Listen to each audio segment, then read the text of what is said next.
Welcome, guys. Bienvenidos to episode 4 of our Solamente podcast. Thank you so much for joining us. We are back on the same set as last time, but today talking about MLS. This past week was the first week of the MLS.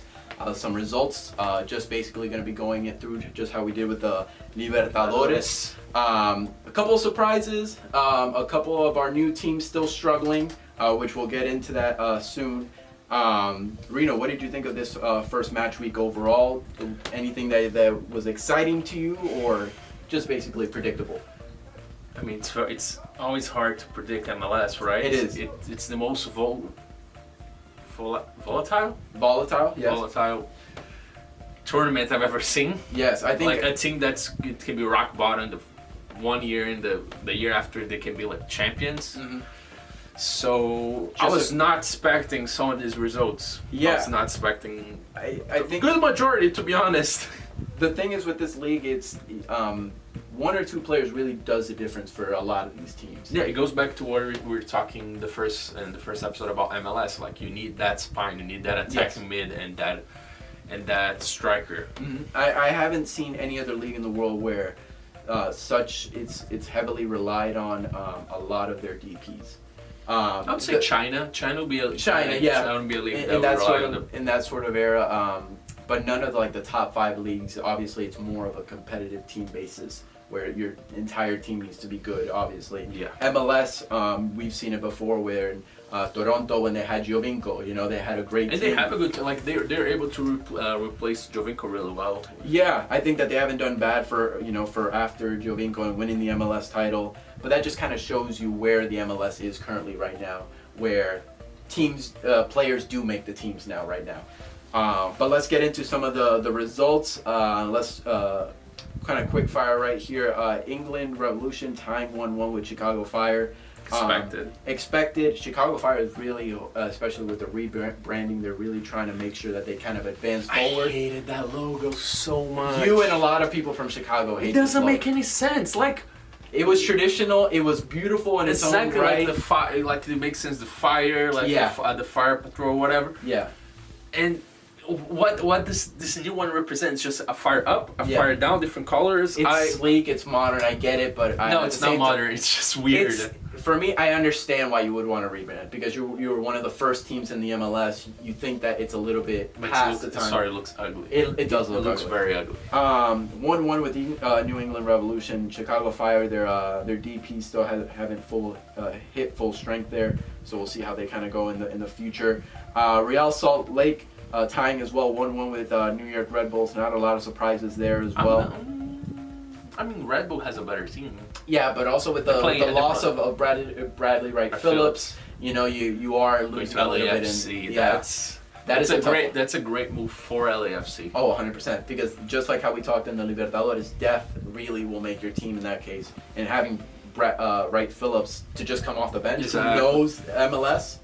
Yeah, and he's one of the I'm gonna say the pioneers, or one of the first players that understood the level of MLS and hey, I can succeed in this league. Yes, 100%. But I think MLS is in a point that he's just like everyone. He's the average. Yes. He's not like the striker that scored 22, 23 goals like he did before. For example, he's not in Joseph Martinez level. No, not even close. Mm-hmm. And I don't think at the level that he was at the height of the MLS, I don't think he was either in that case too. Like, in the height of his career, he's not even better than Jose Martinez at the height of his own career. Yeah, not even close. Not even close in that case. But I think he was a second division player in the. I mean, he was a championship player in England.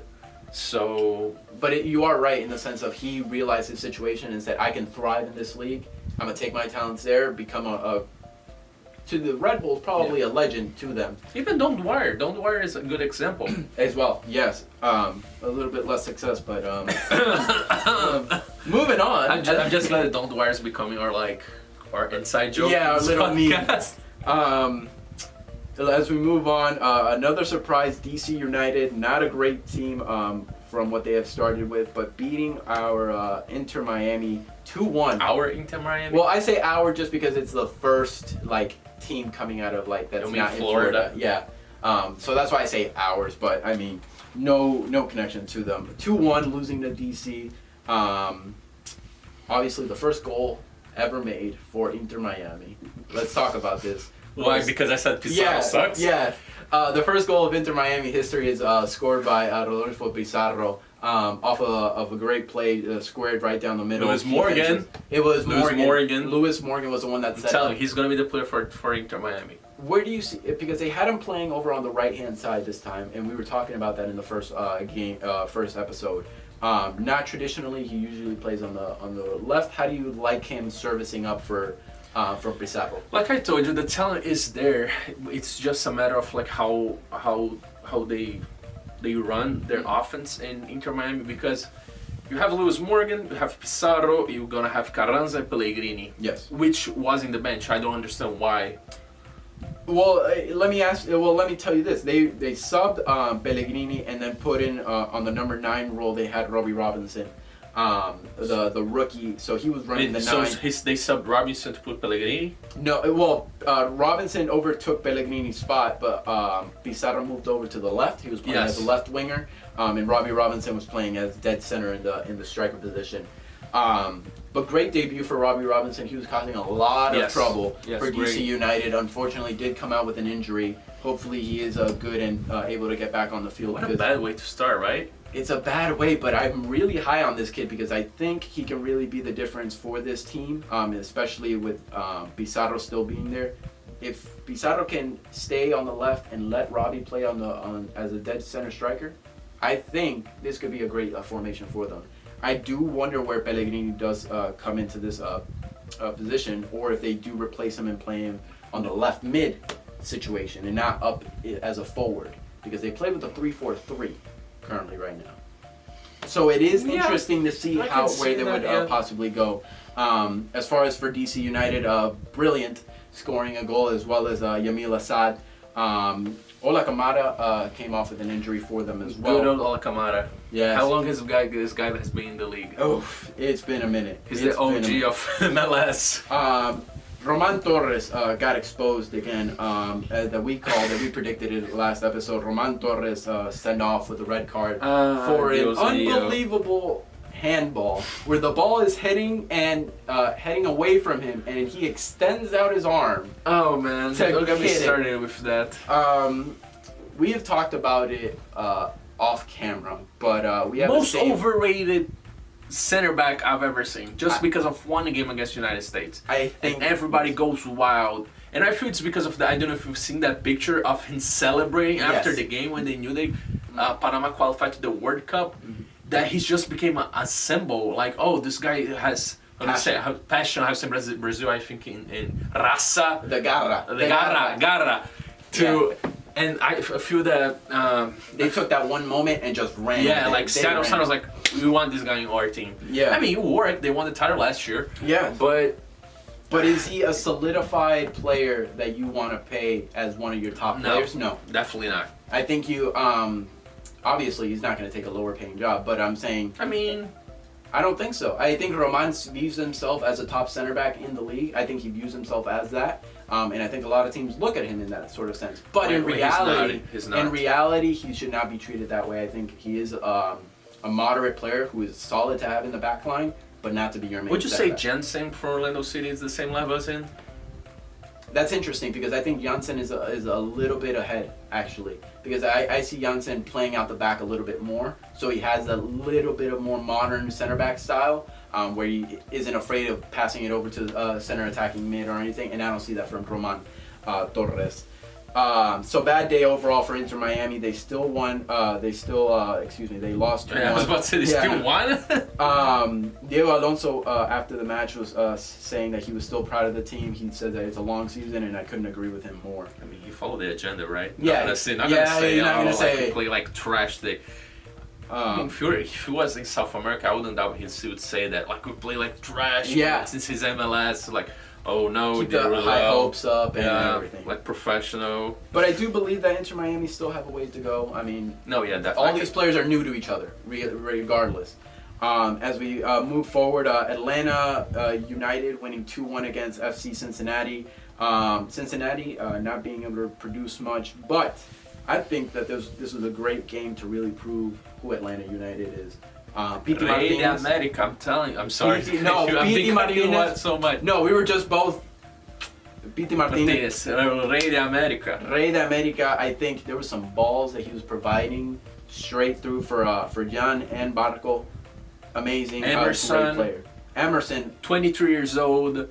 Not very tall, but like he has notion of angles and like how to approach certain situations. He scored a beautiful goal against Cincinnati. Beautiful. Second game, second goal. Mm-hmm. So 92% of passes completed. Yep. So we can see a little bit of promising this guy. I mean, on the other side, Yu Yakobo scoring over there for Japanese. The Japanese striker right there for Cincinnati. But I think Atlanta, this was a very game for them to prove. I think they went out and did all that. Moving forward, Toronto beating New York City FC 1-0. I'm pretty surprised with how New York City FC has dropped a surmountable amount. Back to our point, David Villa made that team, and I don't think anybody can go against that. I think David Villa at the height of it. No, but they're playing well, Matias. They're playing well, but I just don't see the same firepower that I would think. For them to get into a playoff position or anything. But Mitrita is a good player. Elber is a good player, and in my opinion, they're just focusing in the CONCACAF Champions League, which I think it's right. No, 100%, 100%. The one of the things why having a point system with a knockout system in the same competition is bad is. You can be a great team and end up in the 8th place and still make the playoffs and knock out the first one. And that goes back to the MLS being unpredictable. Because you have that sort of a situation where one game, the last seed can really just beat you in one game and then just advance on to the next round. Yeah, Zlatan Ibrahimovic. He complained about that. He said that it's not the best. It's not the best. It's not the best system.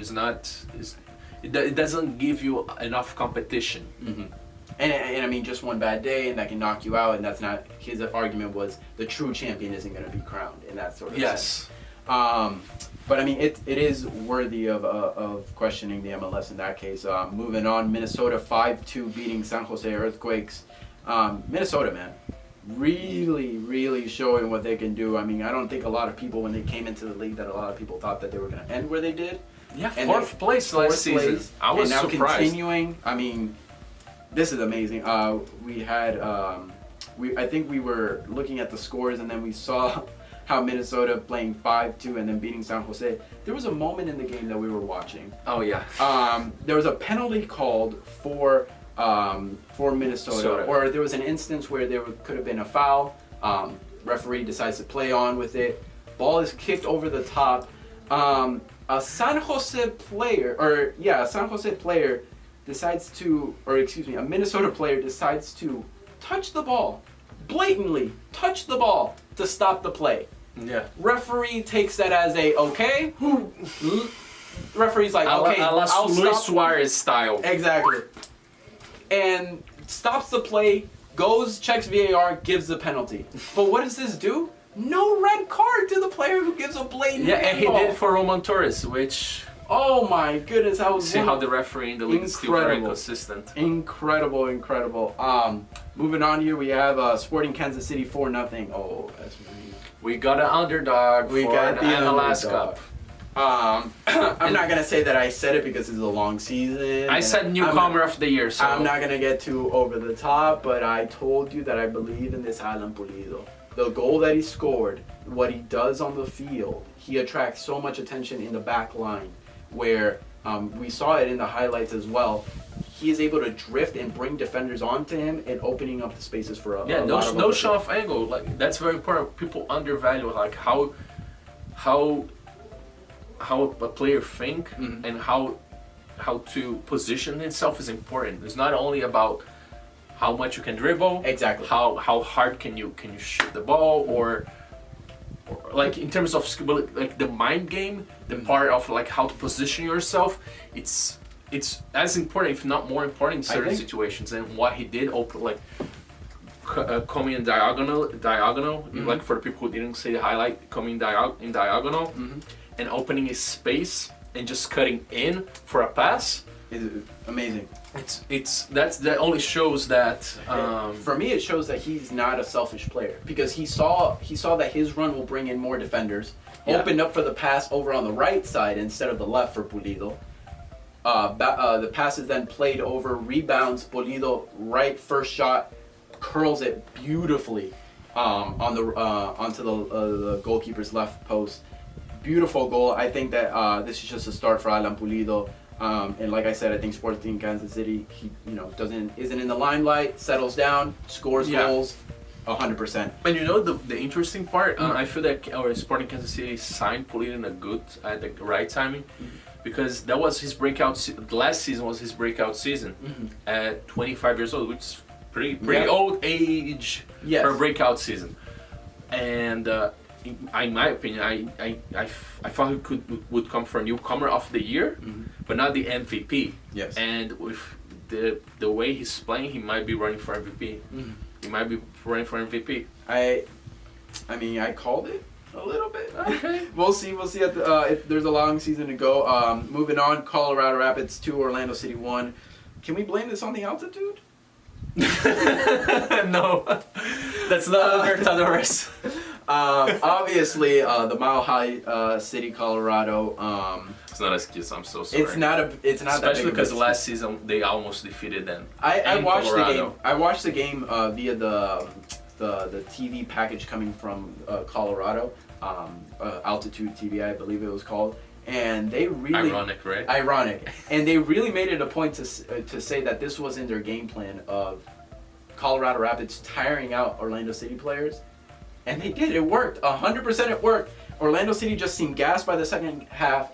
Brought on Chris Mueller, who I have said over and over again needs to be the number 9 that Orlando City plays. You like him out on the wing. I like him straight down the middle. I think he came on, and I believe 10 minutes into the game, able to provide that goal, and for a minute it seemed like Orlando City was going to squeak away with a point, and then last minute had no defense. 93 minute. It seems to be that's Orlando City for you guys. That is 100%. As people who live in Central. I mean, I live Central Florida, it's more south, but it's just so bad. I feel bad for Orlando City, and I joke around. Orlando City season. It's always determined based on when they have 3 wins, 3 losses, and 3 draws.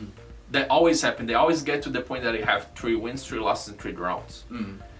And after that, you're like, oh, they're gonna start winning, or they're gonna start losing.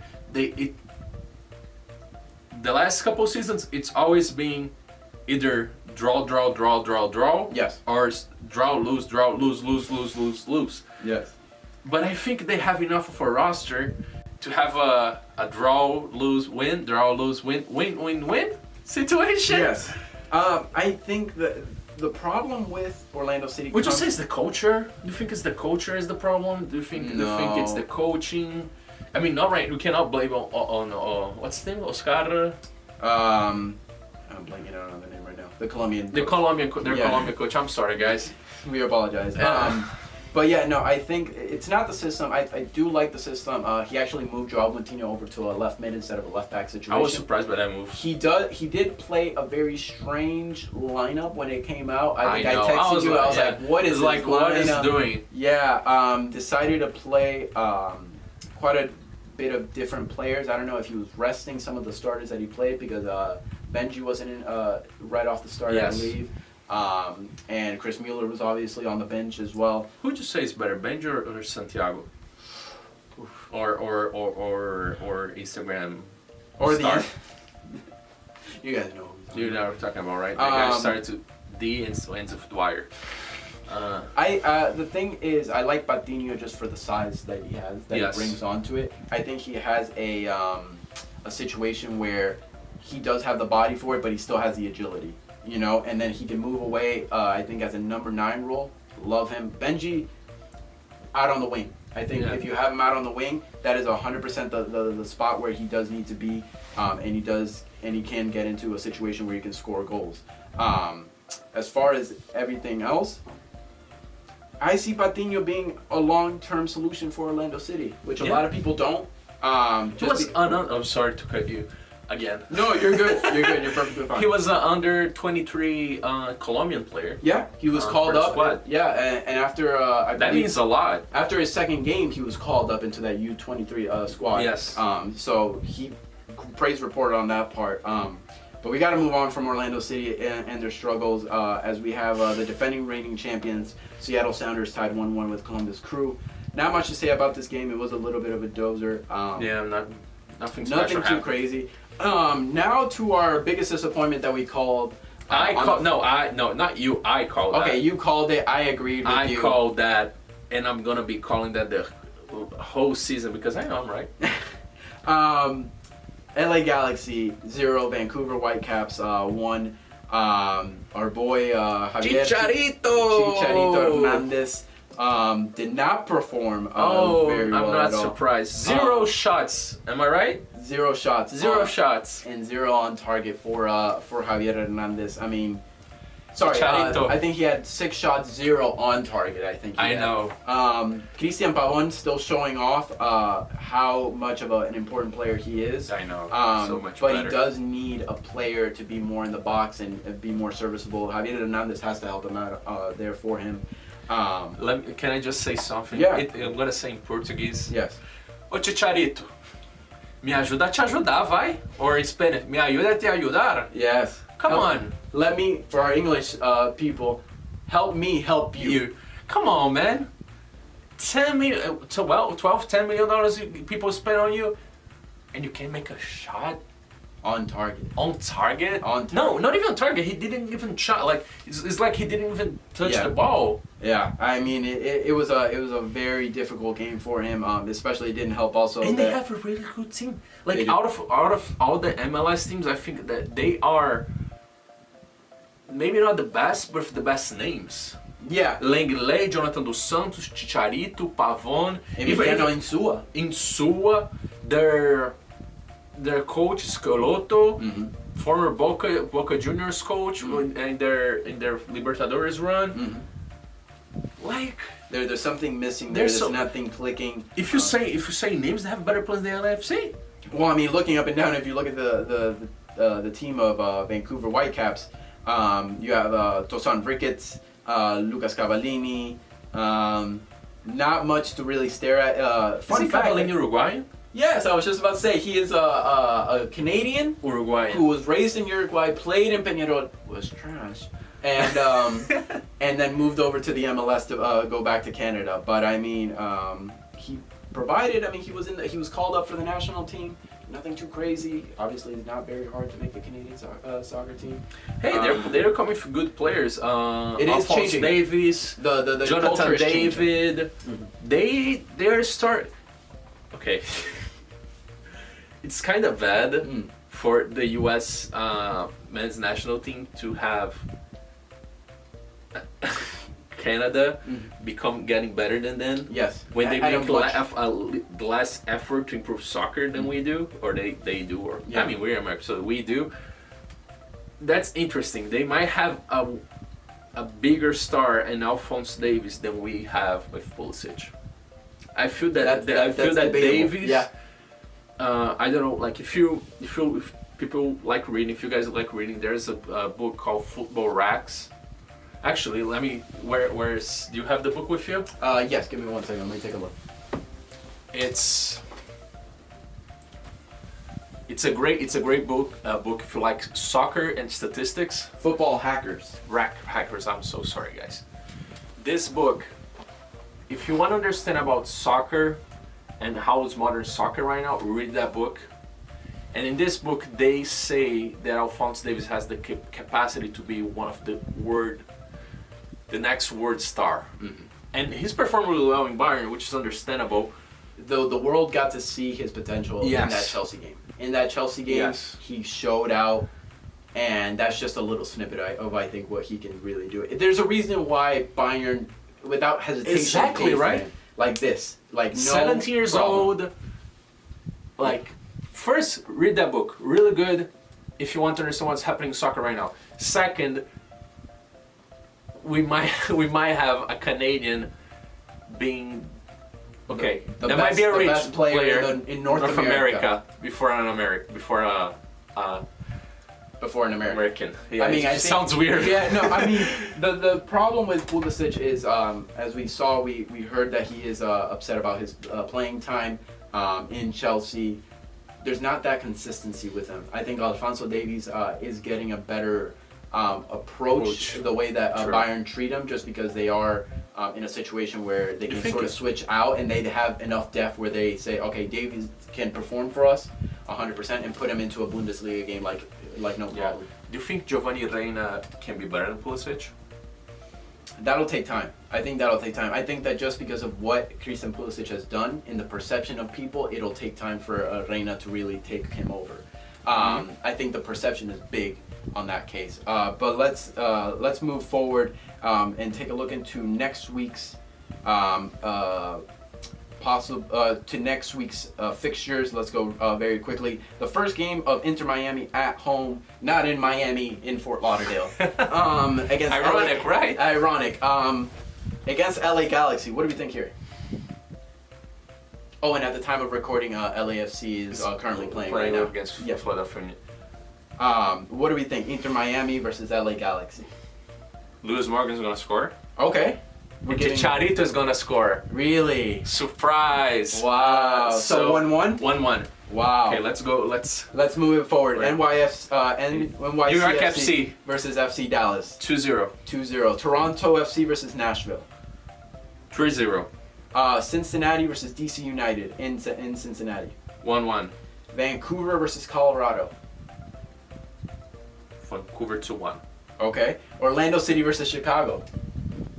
Oh! 1-0 Orlando City. Come Wow, on, Lions. Let's do it.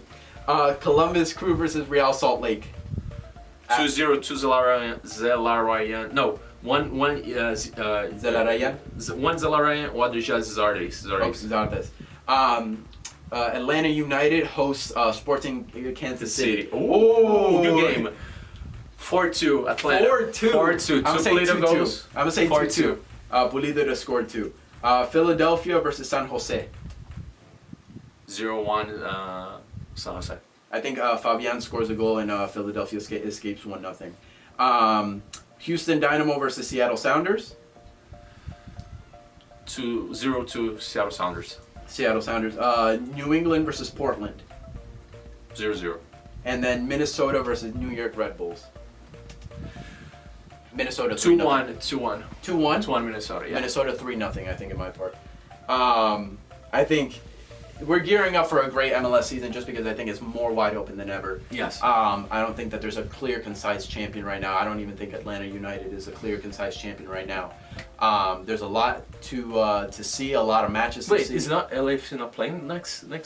I believe that they might have a bye week. Because the CONCACAF Champions League? I believe so. So I believe that they are giving them a break, and then they'll be facing a fixture later on. Oh, in the okay. date. So we'll see how LAFC does. Obviously has the CONCACAF, so a lot on their plate. Yes. But we'll see. Long season ahead. We're excited to share MLS with you all. 25th season. Yes, the anniversary. So we're very excited to bring you the content. And in the future, watch out for new segments along the MLS podcast there. But thank you so much for watching, you guys. Episode 4. Thank you so much. For Rino, I'm Matias. Remember to subscribe, like our video. Anything else? Like, subscribe, and follow us in social media at Solamente Soccer and at Twitter and Instagram. Yes, we update those daily, so keep following us right there. Thank you so much for watching, Thank you guys.